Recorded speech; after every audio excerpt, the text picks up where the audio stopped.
鴻蒙電腦咧都可以有呢個 High Shell 進入去呢個開發者模式，打呢個 terminal 咧，終端咧需要喺呢個關於本機度去按兩下嗰個軟件嘅打密碼，就會重啟電腦，就可以進入開發者模式。重啟電腦就可以去開發者模式，就可以去終端啦。之後系統開發者模式，你見到佢入到去開發者選項啦，跟住好多開發者 developer 先可以去選擇嘅嘢。USB 調試我會開翻佢，可以插 USB，可以把啲 file 去傳輸。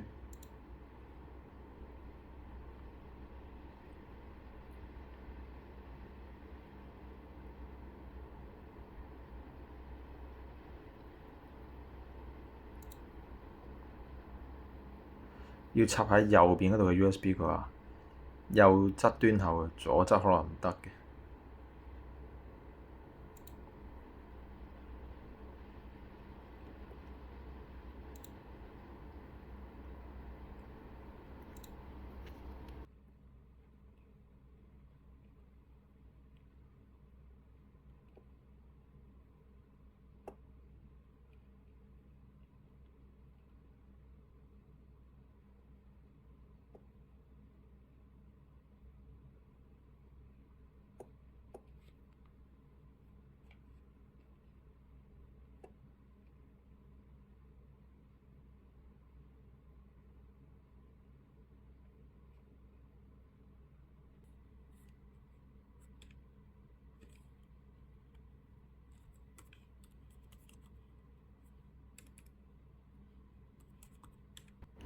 之後嘗試用啲 Linux 嘅指令都唔得，sudo 啲權限都唔得嘅。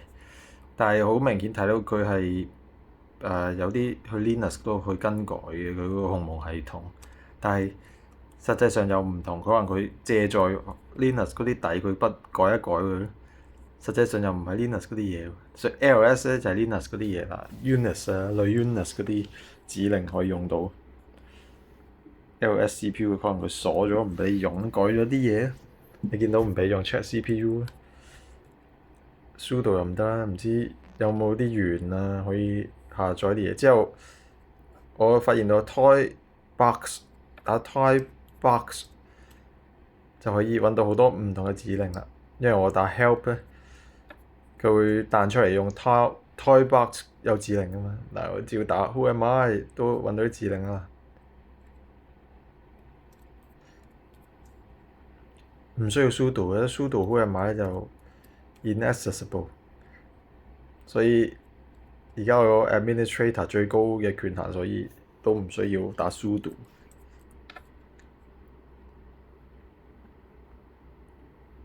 咁多指令，你睇到一啲進程。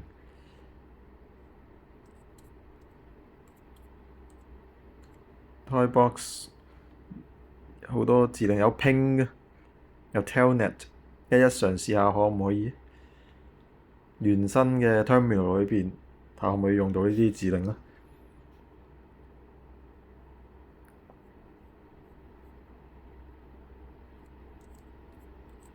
telnet 可以用嘅 localhost 個 port 9100試下先。connection refused 9100冇開啊，咁即係可以用到 telnet， 唔需要安裝已經可以用 telnet 去進行啦。LS 呢個可以睇到一啲 PID 啦、process ID 啦、進程咧，應該係都幾好玩喎。原來有 terminal 咁多嘢，終端咁多嘢玩，遲啲可以越嚟越開放，或者上網多啲人打啲指令 high shell 呢個鴻蒙指令之後咧，就更多元化，可能有啲 package installer 好似啲 apt get install 呢啲咁樣，或者啲咩 snap 或者咩 flap plug 啦，就可以用多啲啦。ping 都可以用啊，27.01可以 ping 到，同 Linux 啊、Windows 啊嗰啲 ping 差唔多。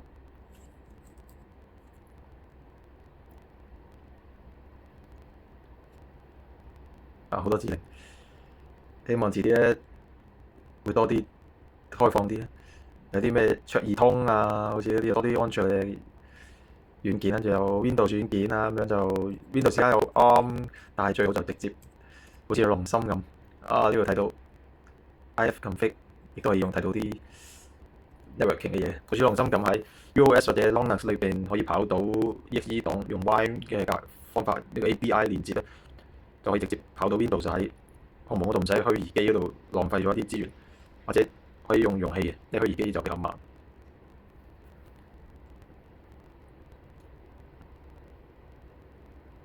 咁多指令 ，Uname HarmonyOS 你見到唔係 Linux 啊，完全國產自主嘅系統嚟嘅，個底層都係 HarmonyOS，可能根據少少 Linux 改咗啲嘢，但主要都係 HarmonyOS 嚟嘅。打 help 咧，你見到可以 Toybox 就可以睇到指令，跟住再打 help-a 就見到呢啲指令係屬於啲乜嘢，你先可以睇。呢啲指令嘅作用係咩？依家介紹呢幾廿個指令啦，幾廿個 command。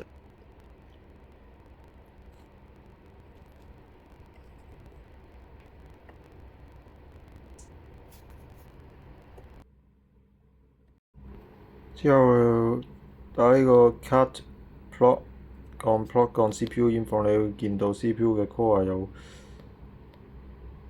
幾多啦 ？processor 19個啊，20個核嘅係10核，超線程都支援嘅呢個 CPU 係華為麒麟格 X9000、X90 又見到啦，麒麟 X90。